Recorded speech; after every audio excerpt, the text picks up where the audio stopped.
Assalamualaikum warahmatullahi wabarakatuh. Perkenalkan, nama saya Fasiroh Amini dari jurusan Ekonomi Syariah kelas E semester 5.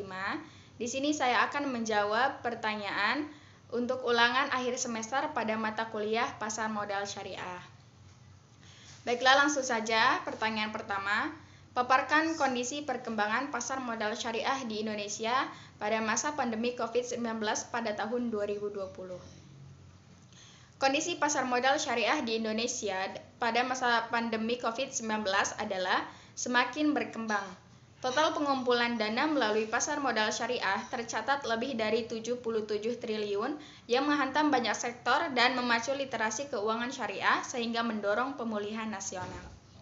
Direktur Pengembangan Bursa Efek Indonesia yaitu Hasan Fauzi mengaku, meski pandemi masih terjadi, namun tak menyurutkan permintaan dan penawaran di pasar modal syariah Indonesia. Beliau juga mengatakan, pasar modal syariah menjadi ujung tombak alternatif pendanaan.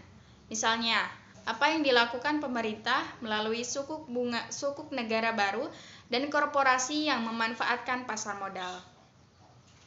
Beliau memaparkan ada lebih dari 30 triliun lebih sukuk baru pada tahun 2020 dan 83 triliun sukuk negara.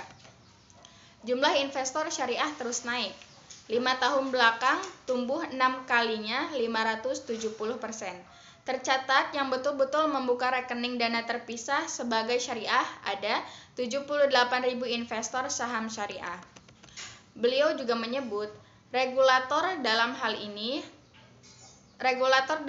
ini yaitu OJK juga terus memberikan dukungannya terhadap perkembangan pasar modal syariah. OJK memberikan arahan dalam rangka mengembangkan pasar modal syariah yang berlaku untuk 5 tahun. Saya mendapatkan info ini dari Yuni Astutik selaku CNBC Indonesia. Selanjutnya pertanyaan kedua. Jelaskan bagaimana untuk menjadi investor di pasar modal syariah Indonesia yang tidak menyalahi prinsip-prinsip Islam dalam berinvestasi. Untuk menjadi investor di pasar modal syariah Indonesia yang tidak menyalahi prinsip-prinsip Islam dalam berinvestasi, yaitu yang pertama, terbebas dari riba. Dalam pasar modal, riba adalah tambahan yang diberikan dalam pertukaran barang-barang ribawi dan tambahan yang diberikan atas pokok utang dengan imbalan penangguhan pembayaran secara mutlak. Ada 2 jenis transaksi yang menjadi sumber riba, yakni transaksi utang piutang dan transaksi jual beli yang tidak sesuai prinsip syariah. Yang kedua, tidak ada gharar atau ketidakjelasan dan maisir atau judi.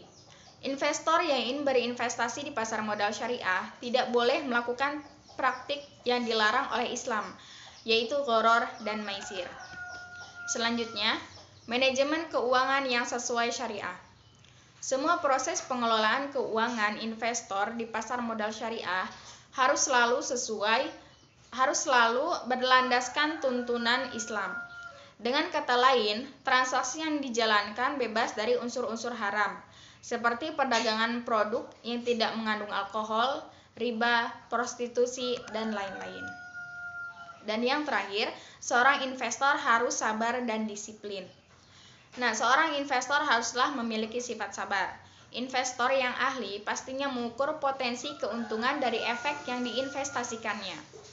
Keuntungan ini pun bukannya diperoleh dalam waktu singkat. Karenanya, investor perlu sabar dalam berinvestasi. Selain memiliki sifat sabar, investor juga harus disiplin dalam berinvestasi. Investor yang sukses biasanya menanamkan prinsip-prinsip Islam dalam dirinya sehingga memperoleh hasil investasi yang maksimal di pasar modal syariah. Baiklah, itu jawaban dari saya. Kurang lebihnya mohon maaf. Wassalamualaikum warahmatullahi wabarakatuh.